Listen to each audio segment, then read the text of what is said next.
We'll be starting in just a minute or two, waiting for everything to connect. Welcome, everybody. Looking forward to chatting with you all today.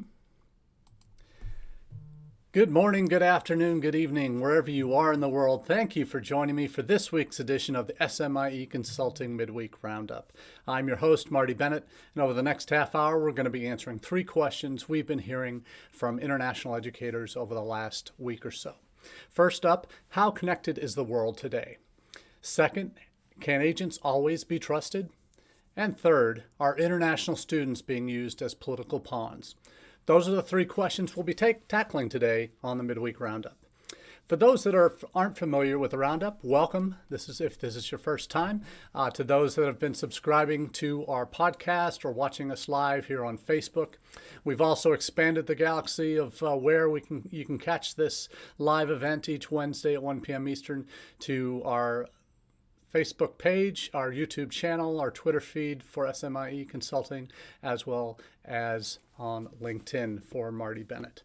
So very glad that you're with us today. I'm dropped the link to our subscription page for the SMIE Consulting Midweek Round, or the newsletter, all the SMIE news fit to share. That's the newsletter that comes out on Mondays at 9 a.m. Eastern. Most of the news stories that we cover here on the Roundup on Wednesdays come out of that Monday morning newsletter. So if you'd like to subscribe to that, I'm dropping the link to that in the chat, as well as the link to the LinkedIn version of that newsletter. We've added that to the repertoire as well. So encourage you all to check those out. And if you're subscribing through our website, through SMIE Consulting, I will also put the link to the most recent edition so you can get the news stories there as well. So in terms of what's going on today, we have 3 questions that are very much bigger picture questions that are coming out of some news stories that we've seen over the last few days, and we'll cover those here in just a moment. One of our favorite news types of stories are data stories. And for those that know me well, you know that my company's name is SMIE. SM stands for social media and international education. And in terms of where we prioritize our time, we do on the newsletter cover both social media and international education stories. When we get to the Roundup, we don't really have those blockbuster ones that we cover all too often, but we do every once in a while include a social media related story in how we answer these questions on Wednesdays during the Roundup. And how connected our world is something that I think we oftentimes ignore. We hear a lot listening to a colleague's podcast this past week with Rajika Bandari, who has written a great new kind of autobiography of her time growing up in India and then her decision to come to the United States for study for her doctoral degree. And it's called America Calling. And that's a book I certainly strongly recommended. She's also started a podcast recently called Ed Up, Worldwise, and in it, she recently interviewed one of my favorites, former Education USA advisors, Rebecca Ziegler-Mano from Zimbabwe. She's American, grew up in the Bay Area, and but has lived in Zimbabwe for 25, 30, 40 years now. I'm not quite sure how long. But she was this excellent Education USA advisor. She created the USAP program, United States Achievers Program, several years ago, and has now launched her own school for education matters and providing this. That's a network that is providing low-income, high-achieving kids or no-income, high-achieving kids opportunities through her vast network of university contacts in the U.S. and abroad. She was talking about the lack of access in certain parts of the world to internet and some of the extent to which students had to go during the pandemic to find places that they don't have Wi-Fi at home, having to walk 25 miles to a place that had reliable Wi-Fi that they could then download the lessons for their A-level assignments for their school. That's how the lengths to which some students particularly the global south, have to go to get access to technology and the internet. And that's been particularly challenging to when schools went online during the pandemic. If you don't have that internet access at home, don't have easy access at a restaurant nearby or whatever, there are long journeys ahead if you wanted to just be able to download the materials for your classes. I mean, that's the state of the world that we live in. Is there's a good percentage of the global south that still do not have reliable internet access. And that has an impact on their learning. And that has an impact on opportunity as well. So really kudos to Rajika for interviewing Rebecca and kind of bringing to light a lot of the challenges that students in the global south, where internet access is not as reliable, have with their educational pursuits. So in large swaths of the southern part of this world, you're going to find that, unfortunately. But on a bigger picture scale, we do see now that of the world's population, and we refer regularly to a service called We Are Social. It's a digital team headquartered in many places in the world, but it started in the UK, but has operations and centers globally that really track the global state of digital, mobile, and social around the world, and produce some fascinating quarterly reports and yearly reports that document just the impact of technology on the wider world. And this most recent April edition had some fascinating stats that we'll discuss today, that we now have 5 billion people in the world. That's out of almost just under 8 billion. So about 63% of the total world's population now has access to the internet. So it's well over 60% now, on its way to 2/3. But again, still, as we talked about earlier with the Global South, there's good numbers of almost 3 billion people who don't have access to the internet still. That's changing, but slowly, but we'll get there. What is also fascinating about this, there are more people who have 5.3 billion people have access to or have mobile phones, and that's 67% of the world's population. So when you take into account most preteens and younger might not have mobile phones yet, that's a good percentage of the available world population. The number of internet users, as we said, 5 billion out of that 7.93 billion people in the world. That's 63% of the world have internet access. And just behind that, at 4.65 billion, we have that many active social media users monthly. So we have 58.7% of the world are now are active social media users. And we talk about why that matters when it comes to one of the founding principles of everything I've done in international student recruitment recommendations and just connecting with audiences since mid-noughties, when social media was just catching on, is live where your audiences live. And yes, it's not going to be the same in every country, and yes, certain countries have their own social media, but the point is that's where they're spending their time. You all get your weekly reports. If you're on an iPhone, you know how many hours a week you spend looking at your screen or have attention on your screen. If you have an iPad as well, you'll get a double dose of that. But that data is readily capturable, and it's something that you regularly see. This is where in your waking hours, you're on a screen one way or another, whether it's a desktop, laptop, tablet, phone, what have you. You're spending the greater majority of your waking hours. If you're in international education, you're certainly doing that, unless you're meeting with students in person all the time. You're certainly getting more than your fair share of screen time. And your future student audiences are also spending their time online, and that's what the data really reflects. The We Are Social people also have teamed with Hootsuite on a number of their recent surveys, and they've documented just for some of the countries with significant growth, just in the last year-on-year change for social media, there are actually 7.5% more people in the world on social media than there were last year, 7.5%. That's 326 million more people have joined social media in the last year, as opposed to only 196 million getting access to the internet.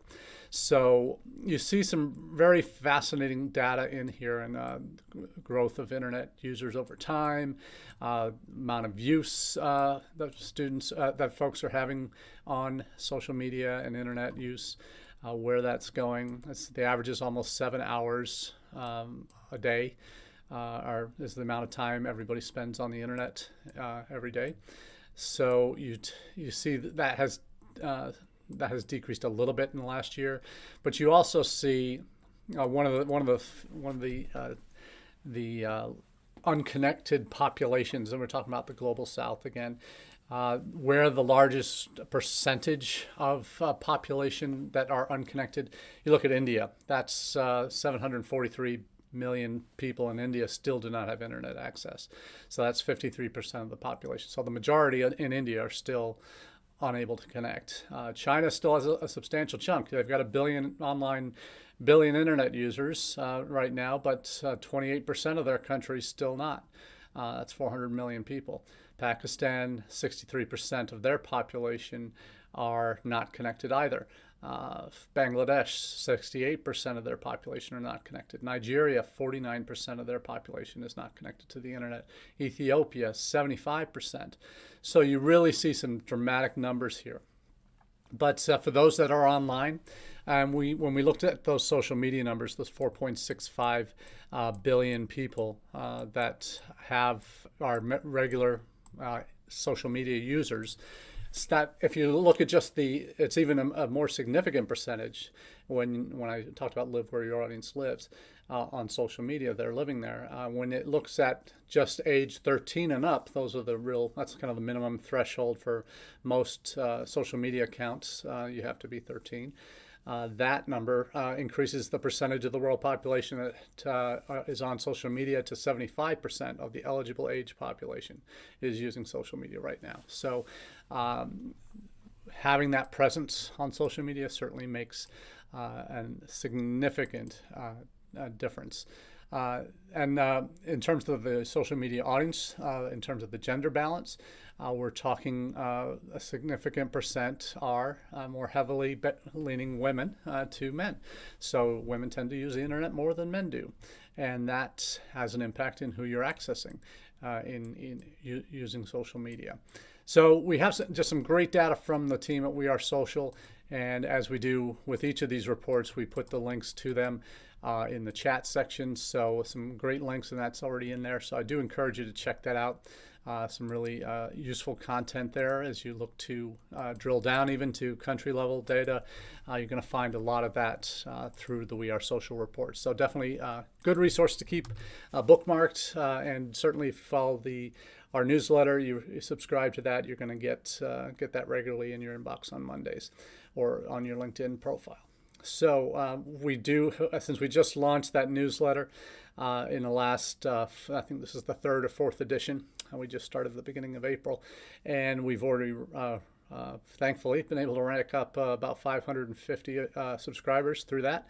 So thank you all who have taken the time to subscribe to the newsletter. That really helps spread the word on what's going on in international education and social media. So let's move to our second question of the day. And this is one that is a bit troubling to talk about. It's one that is a problem that hasn't gone away, and is probably a universal one to see happening every so often, and that is the issue of can educational agents always be trusted?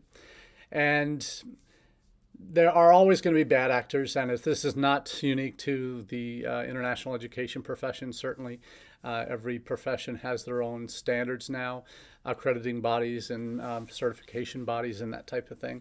And in this case, there's a story that comes out of India. Pi News and a number of Indian outlets picked up on this story last week. And that was a story of arrests in India after fraud claims by the U.S. Embassy, where fraudulent documents were identified by consular officers who were conducting visa interviews of prospective international students. And the local authorities were made aware of these fraudulent documents, and then local authorities have in the Punjab and also in Hyderabad have arrested several agents, educational agents. And for those that have been to India regularly, you know these the two regions in the Punjab. A lot of students from there will go to Canada, will go to the U.S. and the U.K. as well. But we also have students in Hyderabad, and that is a city in India that every street corner there are offices for dozens of agents. Most of those are unaccredited agents or unrecognized agents. The story that we're talking about today has a number of agents that are 7 police documents documenting the agents who were arrested. Seven different education agencies were paid thousands of rupees to provide the aspiring students with fake documents to support their U.S. student visa applications. So that's from the Pie News article that the Agent B, kind of an agent monitoring outlet, that these 7 agents, there's only one agency, 2 people, I should say. The one agency that's listed here, Phalanki Overseas Educational Advisors, that was one of the ones that was arrested. There is an Association of Australian Education Representatives in India, a body that kind of has membership. Agencies can be members of. I don't think it's necessarily certifying or accreditation body at all. It's just a membership body. But that agency that membership organization has suspended the memberships of those 7 agencies until police investigations are complete, and that they indicate that only 2 of the 7 agencies that were arrested or had individuals arrested were members of that association, the Association of Australian Education Representatives in India.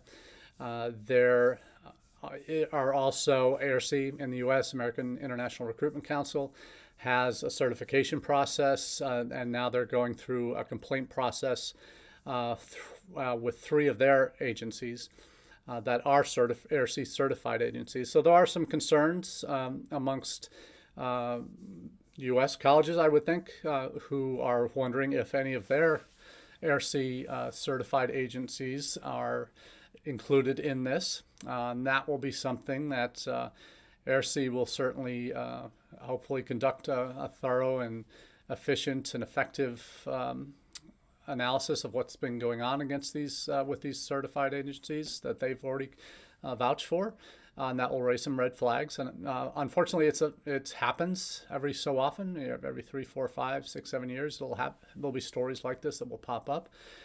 This is the first time I'm aware that the U.S. Embassy has gotten involved and been kind of the instigator of calling out the agencies or the students, and then getting to their agencies that they paid all the money to.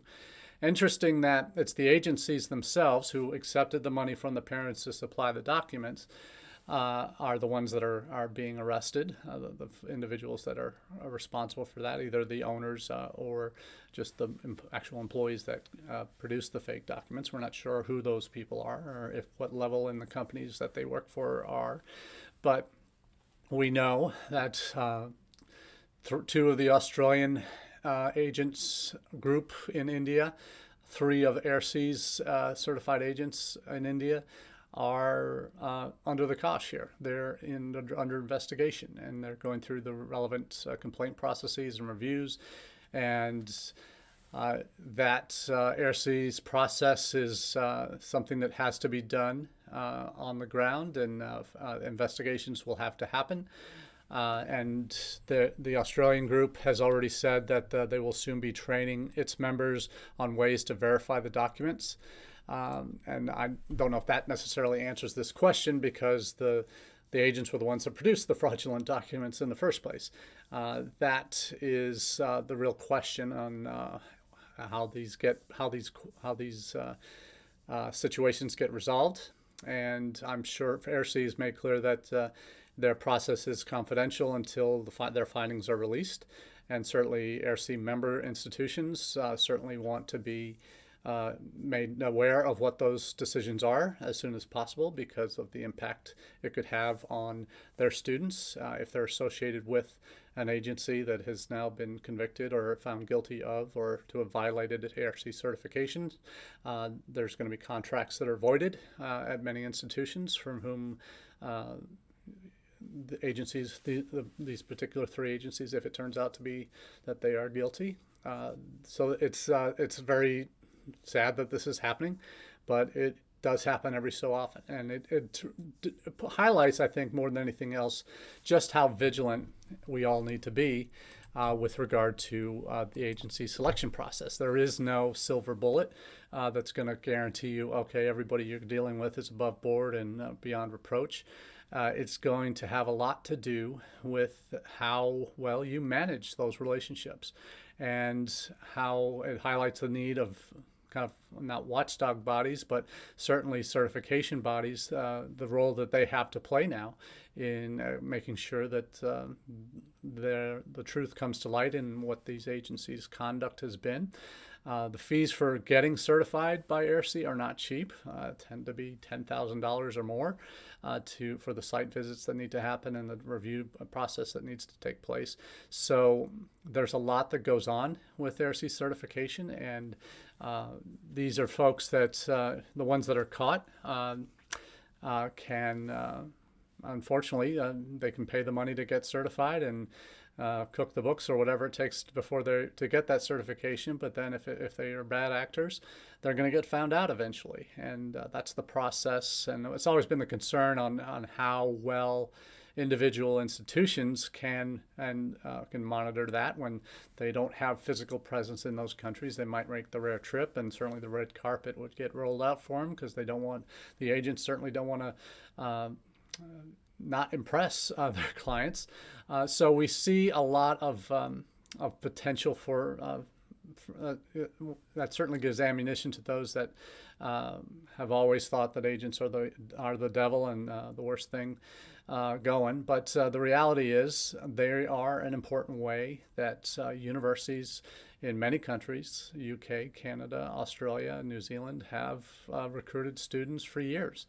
We're a little late to the party in the United States, a lot late to the party, 20 years late probably, but we're many U.S. institutions, over half, are now actively working with agents. So you're going to see these growing pains will happen, these unfortunate incidents happen. But hey, this happened. You look at Varsity Blues and the scandals that rocked highly selective institutions in the United States, and there were people lost their jobs, people went to jail, people have been convicted of those crimes, and hopefully, if these agents are found guilty of that in India, that and anywhere in the world it happens, that they're held accountable as well. It's just it is an unfortunate reality of life. So can agents always be trusted? I think the phrase that Ronald Reagan used during the Cold War is trust but verify. And part of that is, you can trust, but you don't leave yourself unprotected. You got to have a process in place to make sure that who you're dealing with is who they say they are, and they're trustworthy and do things the right way. So this is there's no universals on this one, unfortunately. But you could say the same thing for any profession, really. That's the lawyers, certified public accountants, bankers, whoever, insurance salesmen, whoever you want to say. There are always going to be questions, in no matter what industry you're in. The clergy, you're going to find obviously incidents where they're not always trustworthy either. But certainly it just reinforces the point that anyone that you are dealing with, they have to minimally there have to be some standards that you're applying to them. References certainly when you're going and checking out, working with a new agent. Who have they worked with? Are those universities that they've worked with been satisfied with those? So it's unlikely that any of the folks who are that are new to that are have been doing the agency thing for a while in the U.S. are going to be certainly affected by this. But let's hope that they aren't. But the agencies that are confirmed bad actors are the ones that will certainly pay the biggest price here. And contracts will be canceled whenever those names of any agencies that will lose accreditation with AIRC, in the U.S. at least, the U.S. institutions will quickly cut bait with those folks as well. So there's a very interesting debate on what's going on with the release of these agencies' names until the investigations are complete, and what that process looks like. How long that takes, I don't know. We'll certainly find out and keep you posted when we have more information on that. So let's move quickly into our final question of the day. Are international students used as political pawns? And again, it would be nice in an ideal world to say no, they would never be used as pawns. But the reality of life and politics and certainly wars do not make us immune from this sad fact that international students are being used as political pawns. And there's a couple of examples that I'll be sharing with you here. News story first from Times Higher Ed, when it was dealing with a very real situation of Russian students in the United States and whether or not they should be kicked out. There was a U.S. politician, Eric Swalwell, that had indicated that all Russian students should have their visas revoked and sent home. That fortunately did not happen. But the article I'm referring to in Times Higher Ed is written by a colleague, former travel mate of mine in India, Anna Wise, now at Hamilton College, where she's the Associate Dean of Admissions and Director of International Recruitment. And I'd been very involved in the Foundation of Study Maryland, and was very active in getting USA a study destination, kind of larger consortium off the ground. And now at Hamilton, she has just written this op-ed for Times Higher Ed, basically making the point that we cannot treat Russian students who are here in the United States, and regardless of what their positions are, we can't universally paint them with the same brush we paint Vladimir Putin.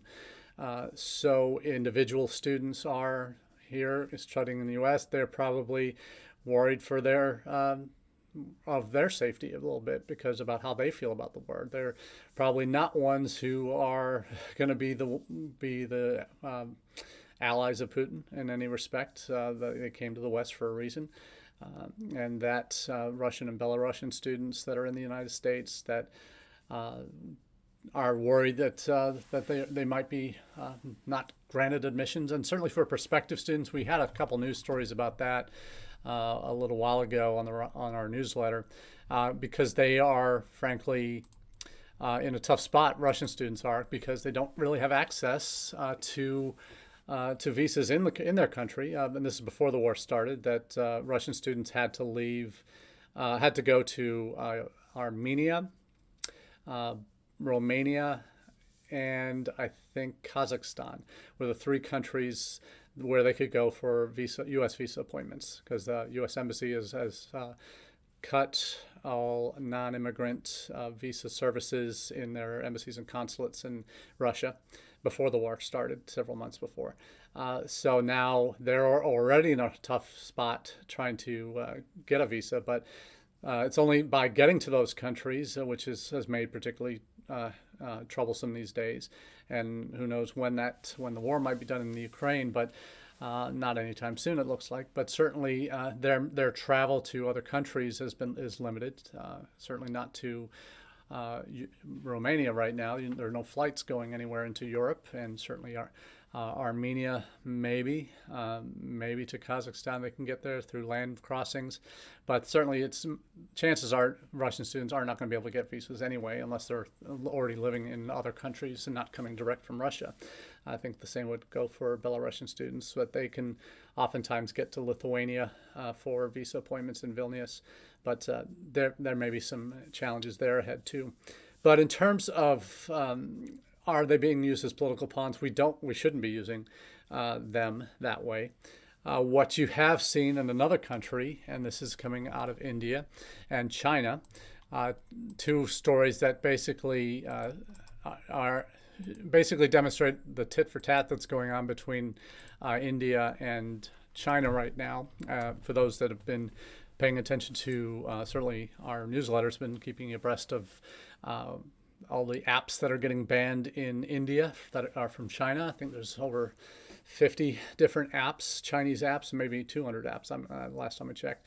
But dozens of apps that are Chinese owned are not allowed in India. And we've highlighted the story in the last couple of weeks of Indian students not getting back into China because China hosts a number of Indian students for university study. They haven't been able to get back into India, from India back into China to continue their studies. China's basically kept almost all international students out unless you're at one of the prestigious NYU Shanghai, Kunshan, or one of the other British high flyers that have campuses there. But China is now starting to warm to letting certain groups of students. There's a story we just saw that some Sri Lankan students have been approved for return to China. But there's a group of Indian students that have not been able to return, and that you're seeing Indian students that trying to get back into China having to start a Twitter campaign. And this is kind of the irony of the whole tit for tat politically with between India and China. They're having to start a Twitter campaign to convince China to let them back in to finish their studies, because they can't get on WeChat, because WeChat's one of the Chinese social media platforms that's banned inside the country. So you also see another story here in the back and forth. There are, and this story gives a number, 20,000 Indians enrolled at Chinese universities that have been blocked from returning to the country. That you now see India suspending Chinese tourist visas after Beijing had barred its students from returning. So that's another news story. I just saw that yesterday. Dropped that into the news to the chat today, because I think it's one that's very important that we all are aware of in our day to day. It's going on, and it could have rollover effects with other countries. So that's all we have for you on the Midweek Roundup this week. We're grateful that you've been able to join us for the live conversation today. And if not, thanks for listening on repeat on our major channels. And those of you who are subscribing to our podcast, audio-only podcast, appreciate you making us a part of your weekly listening habits. So thanks very much for your time today, and we look forward to chatting with you again soon.